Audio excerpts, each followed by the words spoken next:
Good morning children. Today I am going to teach you class 12th lesson first, A Girl with a Basket, written by William C. Douglas. I bought one teeny basket for a few annas, another fruit baskets. Sorry, यहाँ से नहीं था, यहाँ से ऐसा है.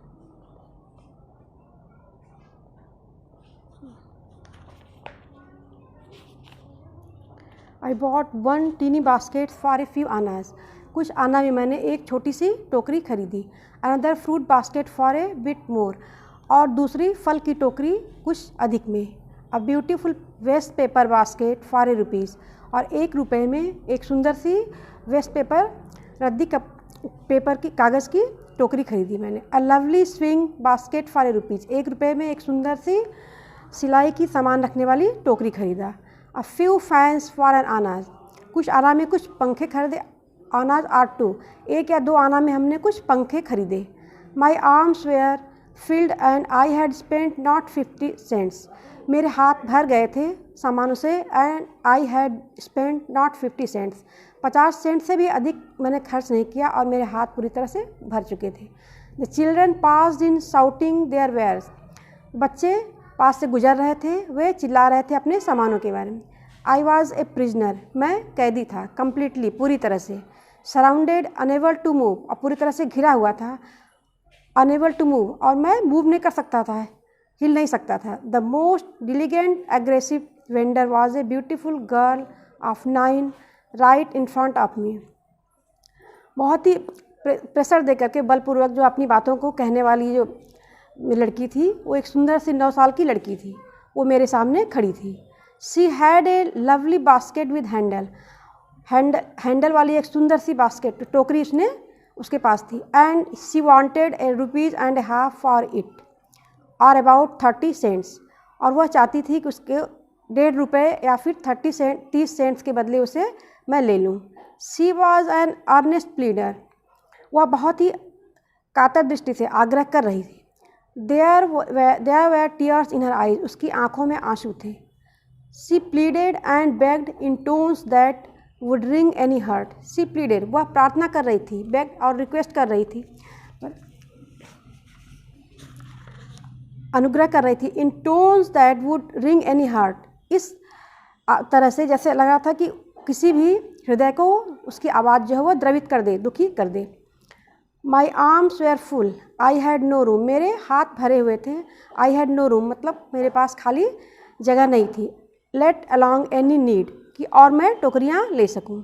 For another baskets, balancing my baskets and fans on my left day कि मैं और अधिक टोकरियाँ खरीद सकूँ, इसके लिए मेरे पास जगह नहीं थी.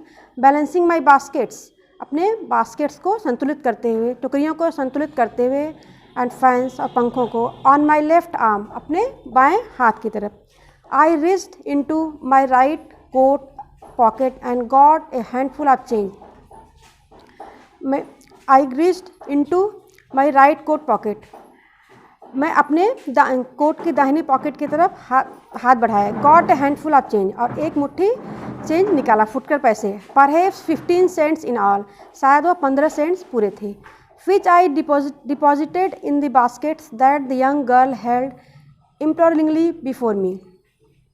कि जो आग्रह कर रही थी लड़की, 9 साल की बच्ची मेरे सामने, उसको मैंने दे दिया.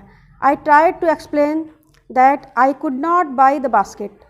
मैं उसे ये बताने का प्रयास कर रहा था कि मैं और अधिक टोकरियाँ नहीं खरीद सकता. But extended the gratuity as a substitute. उसके बदले में बल्कि मैंने उसको दान के रूप में कुछ पैसे दे दिया. I realized at once what offense I had given. तुरंत ही मुझे इसका एहसास हो गया कि मैंने क्या अपराध कर दिया था. This child of 9 dressed in rags on the edge of starvation. This child of 9 साल की ये बच्ची dressed in rag फटे कपड़ों में थी, and on the edge of starvation भुखमरी के कगार पर थी. Raised her chin. उसने अपने चेहरे को ऊपर उठाया. Reached into the basket और वह टोकरी तक पहुँची. And with all the pride and graciousness of a lady handed the money back to me. और किसी महिला की तरह गर्व और सम्मान के साथ उसने जो है उस पैसे को मुझे वापस कर दिया. There was only one big thing I could do, और एकमात्र मैं एक ही काम कर सकता था, आई बॉट द बास्केट, मैंने टोकरी खरीदी।